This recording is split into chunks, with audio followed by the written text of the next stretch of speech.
Assalamualaikum warahmatullahi wabarakatuh. Tabipun, perkenalkan nama saya Evi Nurwinda, peserta program pendidikan profesi guru dalam jabatan Angkatan 2 tahun 2020 dari LPTK Universitas Lampung dengan nomor induk mahasiswa 2013 061227 akan melakukan UKIN pada hari ini, Senin 23 November 2020. Berikut video praktik pembelajaran di kelas 11 SMA Negeri 1 Banjarbaru, Lampung. Terima kasih. Wassalamualaikum warahmatullahi wabarakatuh. Assalamualaikum warahmatullahi wabarakatuh dan selamat pagi. Waalaikumsalam warahmatullahi wabarakatuh. Pagi, Bu. Apa kabar semuanya? Baik. Di dalam masa pandemi ini jangan lupa mencuci tangan dengan sabun, menjaga jarak, dan memakai masker. Jangan lupa juga selalu jaga kesehatan dan semangat dalam belajar. Ya, sebelum kita lanjut, untuk ketua kelas silakan pimpin doa terlebih dahulu. Siap semua. Doa mulai.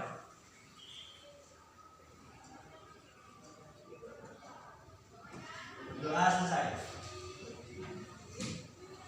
Ya, Ibu mau mengabsen terlebih dahulu ya. Ahmad Adi Putra, Alim Rajiz, Agung Septiani, hadir. Fadila Vega, hadir. Fitriani, hadir. Igal, Hadir. Iwan, Hadir. Igal, Hadir. Iwan, Hadir. Jihan, hadir. Kisori, hadir. Satria, kita masuk. Izin ya? Ya. Ya, Sally, hadir. Siti Maratus, hadir. Tri, hadir. Vivi, hadir. Jadi yang nggak masuk Satria ya. Ya, sebelum kita lanjut ke materi kita hari ini tentang latar belakang Sumpah Pemuda, Ibu di sini akan membacakan kompetensi dasar dan tujuan pembelajaran kita hari ini. Kompetensi dasarnya yaitu menghargai nilai-nilai Sumpah Pemuda dan maknanya bagi kehidupan kebangsaan di Indonesia. Kemudian tujuan pembelajaran kita hari ini, peserta didik dapat menghargai nilai-nilai Sumpah Pemuda dan maknanya bagi kehidupan kebangsaan di Indonesia, dan siswa dapat menganalisis tentang dampak Sumpah Pemuda bagi kehidupan bangsa Indonesia hingga sekarang. Nah, sekarang kita lanjut ke materi. Masih ada yang ingat materi kita minggu lalu tentang apa?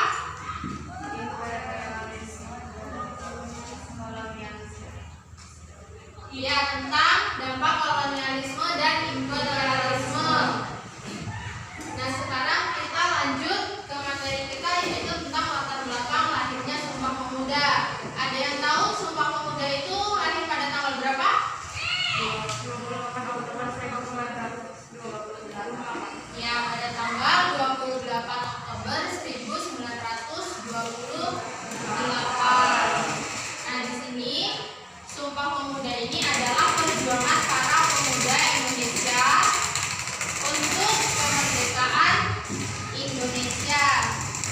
Jadi yang pertama, kita di latar belakang lahirnya Sumpah Pemuda ini kita akan membahas tentang politik etis. Apa sih politik etis? Ya, politik balas budi. Ya, betul. Politik etis itu adalah politik balas budi yang didirikan oleh Belanda yang tujuannya itu untuk mensejahterakan bangsa Indonesia, karena dia merasa mempunyai tanggung jawab untuk mensejahterakan bangsa Indonesia. Kemudian politik etis ini memiliki 3 kebijakan, yaitu yang pertama irigasi, edukasi, dan transmigrasi. Nah, di sini salah satunya ada edukasi. Edukasi itu adalah pendidikan. Di sini para pemuda Indonesia sudah mulai mengenyam pendidikan karena adanya politik etis tadi. Jadi di sini mulai muncullah kaum-kaum terpelajar. Kemudian setelah karena adanya politik etis itu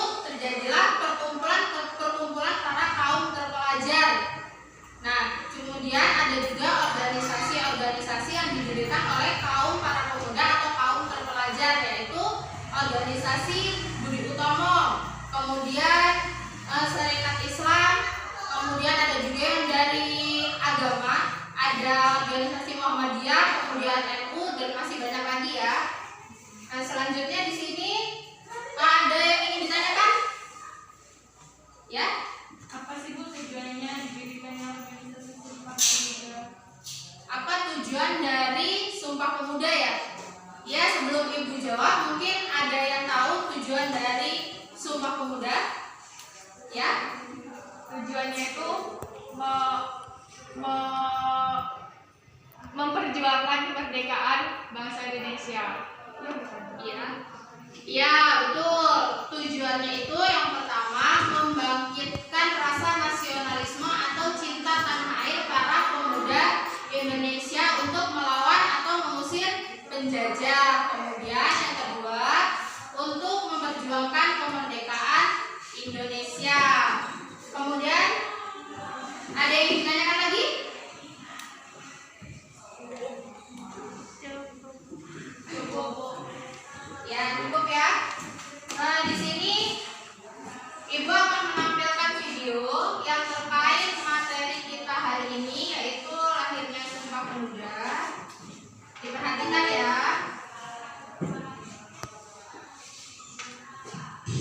Assalamualaikum warahmatullahi wabarakatuh. Hari ini kita akan membahas tentang lahirnya Sumpah Pemuda. Sumpah Pemuda lahir pada tanggal 28 Oktober 1928 yang merupakan hari dibacakannya Ikrar Sumpah Pemuda yang mencita-citakan kemerdekaan Indonesia. Adanya Sumpah Pemuda muncul dari gagasan perkumpulan atau organisasi pemuda Indonesia yang bertujuan memperjuangkan kemerdekaan Indonesia. Dari perkumpulan organisasi Kongres Pemuda II pada tanggal 27 sampai 28 Oktober 1928 yang dipimpin oleh Sugondo Joyo Puspito. Dari Kongres Pemuda II tersebut, para pemuda sepakat untuk mewujudkan cita-cita persatuan dan kesatuan bangsa Indonesia. Setelah melalui proses yang panjang selama 2 hari, maka pada 28 Oktober 1928, para peserta Kongres Pemuda II bersepakat merumuskan 3 janji yang kemudian disebut sebagai Sumpah Pemuda. Peran Sumpah Pemuda dalam mempersatukan Indonesia yaitu 1. Mendorong semangat persatuan dan kesatuan Indonesia. 2. Mendorong semangat perjuangan merebut kemerdekaan. 3. Merupakan dokumen sejarah bagi perjuangan pergerakan kemerdekaan Indonesia. Sekian materi pelajaran Sumpah Pemuda hari ini. Saya akhiri. Wassalamualaikum warahmatullahi wabarakatuh. Tadi video terkait latar belakang lahirnya Sumpah Pemuda. Nah, di sini Sumpah Pemuda itu melalui proses yang sangat panjang, yaitu melalui Kongres Pemuda I dan Kongres Pemuda II. Nah, Kongres Pemuda I itu diadakan pada tanggal 30 April sampai 2 Mei 1926 yang dipimpin oleh M. Tabrani. Kemudian Kongres Pemuda II dilaksanakan pada tanggal 27 Oktober sampai 28 Oktober 1928 dipimpin oleh Sugondo Joyo Puspito. Ya, Sugondo Joyo Puspito. Nah, kemudian dari Kongres Pemuda II, di sini dari Kongres Pemuda II itu ada 3 hasil. Yang pertama itu adalah para kaum pemuda itu harus mengenyam pendidikan. Kemudian yang kedua menghasilkan Sumpah Pemuda. Ada yang bisa membacakan ikrar Sumpah Pemuda? Bu. Ya, silakan. 1. Kami putra dan putri Indonesia mengaku bertumpah darah yang Yang satu, tanah air Indonesia. 2, kami putra dan putri Indonesia mengaku berbangsa.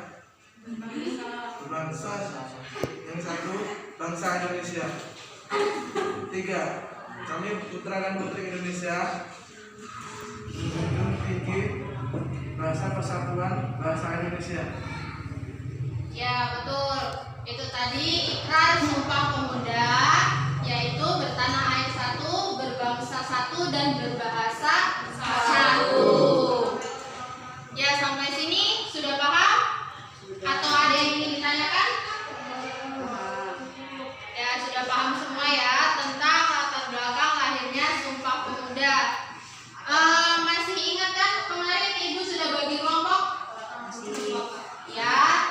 Di sini Ibu akan membagikan LKPD atau Lomba Kerja Siswa untuk kalian kerjakan secara berkelompok, kemudian nanti dipresentasikan hasil diskusi kelompoknya ya. Sekarang gabung ke kelompoknya masing-masing. Silakan.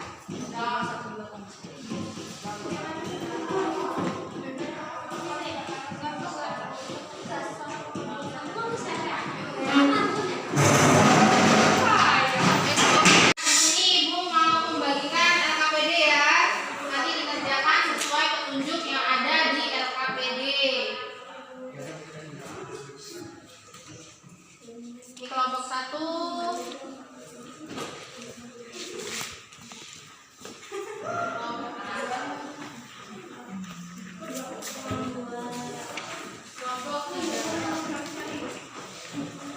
silakan dikerjakan, boleh mencari jawaban di bahan ajar, boleh juga searching melalui Google dengan HP ya. Silakan dikerjakan.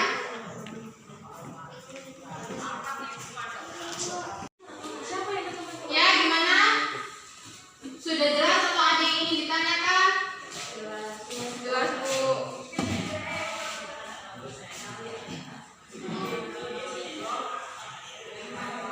Bisa ya?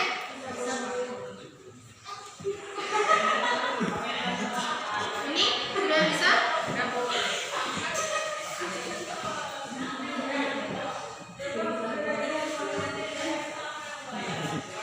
Bisa ya? Jelas tunjuknya kan? Ya, diselesaikan, kemudian nanti dipresentasikan, maju ke depan sesuai kelompok.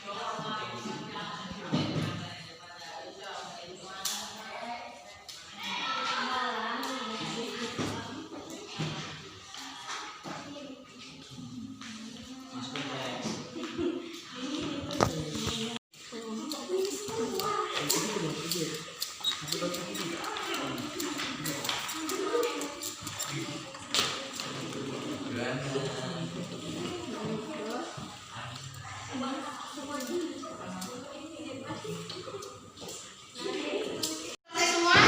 Sudah? Kalau sudah selesai, silakan presentasikan hasil diskusi kelompoknya mulai dari kelompok 1 maju ke depan.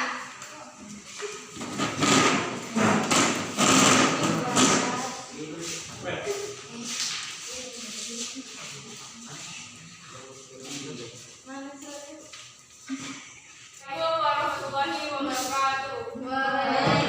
warahmatullahi wabarakatuh. Berdirinya kami di sini ingin mempresentasikan hasil diskusi kelompok kami yang akan dibacakan oleh Kristiani.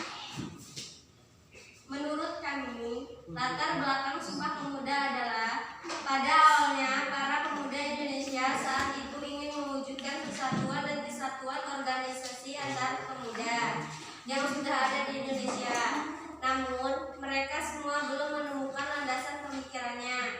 Selain itu, kegagalan Indonesia menghalau bangsa lain yang disebabkan sifat masyarakat Indonesia pada saat itu masih kedaerahan. Sumpah Pemuda adalah satu tonggak utama dalam sejarah pergerakan kemerdekaan Indonesia serta sebagai kristalisasi semangat untuk menegaskan cita-cita berdirinya bangsa dan negara Indonesia. Sekian dari kelompok kami, apakah ada yang ingin ditanyakan? Saya yang dimaksud masyarakat pada masa itu masih bersifat kedaerahan.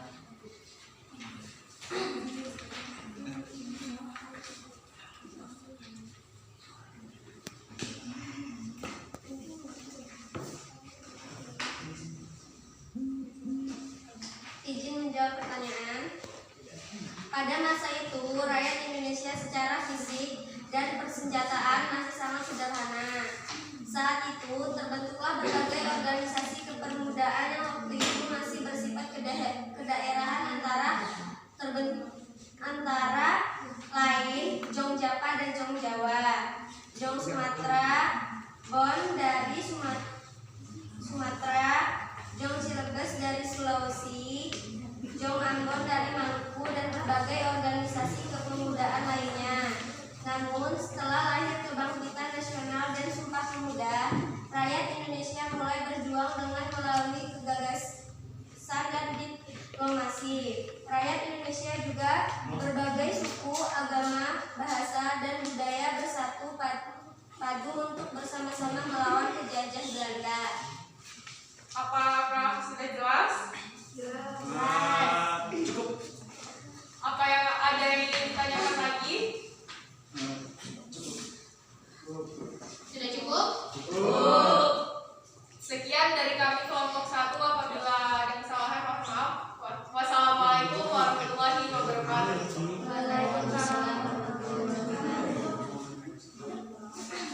Ya, itu tadi hasil presentasi dari kelompok 1 tentang latar belakang lahirnya Sumpah Pemuda 2010. Sekarang kita lanjutkan untuk kelompok 2 untuk presentasikan hasil kelompoknya. Silakan.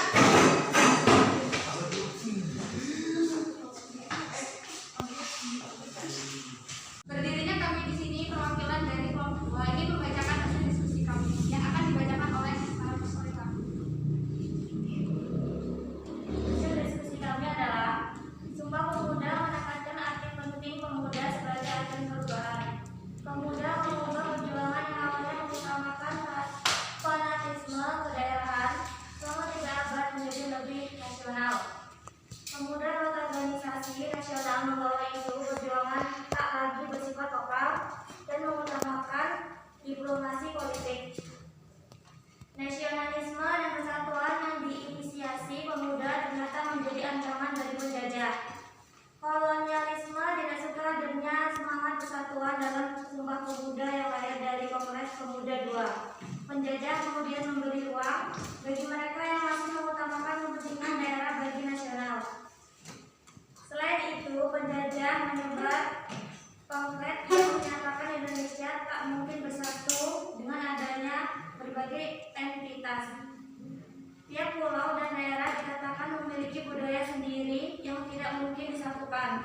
Namun, kenyataan berkata lain, kemudian pemuda dan seluruh masyarakat Indonesia memutuskan tetap bersatu dengan nama Indonesia. Persatuan inilah yang membawa Indonesia meraih kemerdekaan, mempertahankan dan terus berkembang hingga kini. Jadi hasil diskusi kelompok dari kelompok 2 tentang peran pemuda saat Kongres Pemuda kedua. Kemudian, beri aplaus dulu. Selanjutnya kelompok 3, silakan maju ke depan. Assalamualaikum warahmatullahi wabarakatuh.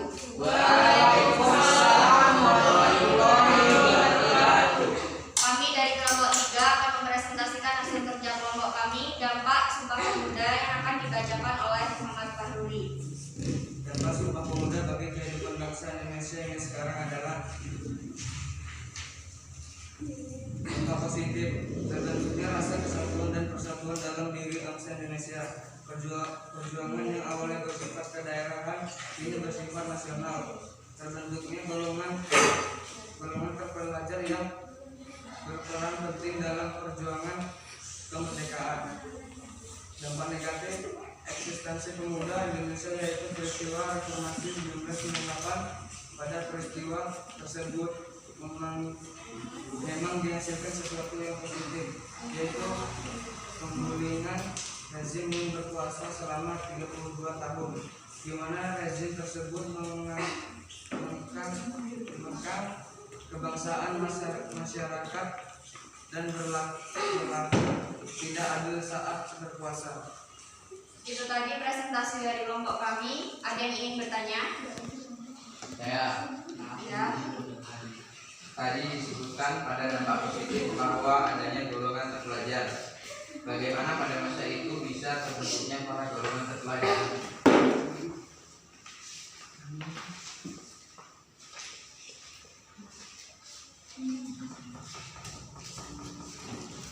Yaitu munculnya golongan terpelajar karena adanya politik etis atau politik dalam studi dan dikeluarkan oleh Ratu Belanda Wilhelmina pada 1999. Salah satu kebijakan politik etis yaitu edukasi atau pendidikan, di mana pendidikan hanya diperlukan bagi anak-anak pegawai negeri dan penduduk yang mampu saja.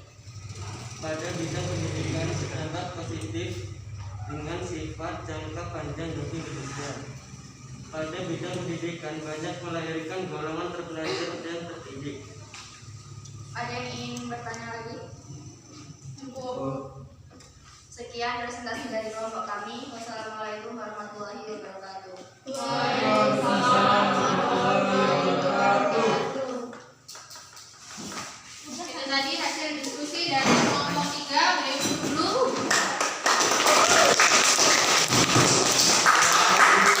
Kelompok 3 membahas tentang dampak positif dan dampak negatif dari lahirnya Sumpah Pemuda. Di sini kita sudah selesai ya tentang presentasi tentang latar belakang lahirnya Sumpah Pemuda dari kelompok 1 sampai kelompok 3. Ya, itu tadi materi tentang latar belakang lahirnya Sumpah Pemuda.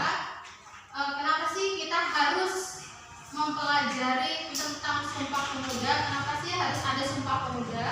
Ada yang tahu?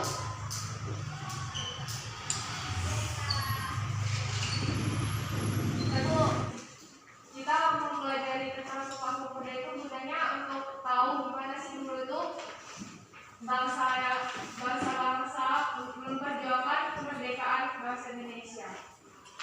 Ya betul, jadi intinya memperjuangkan bangsa Indonesia. Jadi karena adanya Sumpah Pemuda ini, para pemuda dan seluruh rakyat Indonesia bersatu untuk memperjuangkan cita-cita bersama atau memperjuangkan kemerdekaan bangsa Indonesia dan untuk mengusir para penjajah dari Indonesia. Ya, itu kesimpulan materi kita pada hari ini. Ya, untuk materi kita minggu depan tentang masih tentang Sumpah Pemuda. Untuk minggu depan itu Sumpah Pemuda sebagai tonggak persatuan dan kesatuan Indonesia. Nah, sekian materi kita hari ini tentang latar belakang lahirnya Sumpah Pemuda. Ya, silakan dicek, di situ ada soal-soal evaluasi di bahan ajar, ada 5 soal. Nanti kalian kumpul, kalian kerjakan, kemudian kalian kumpul besok, ibu tunggu besok. Hari ini cukup materi kita, besok dilanjut dengan materi tentang Sumpah Pemuda sebagai tonggak persatuan dan kesatuan bangsa Indonesia. Dan jangan lupa pada masa pandemi jangan lupa selalu memakai masker ya, masker. Jangan lupa juga selalu mencuci tangan dan selalu belajar, semangat belajar di rumah karena sebentar lagi kita akan ada semester, ujian semester. Jadi jangan lupa belajar. Ya, sekian untuk ketua kelas, silakan dipimpin doa terlebih dahulu.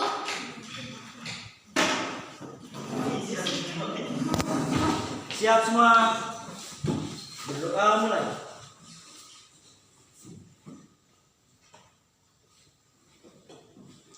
Doa selesai. Beri salam kepada guru kita.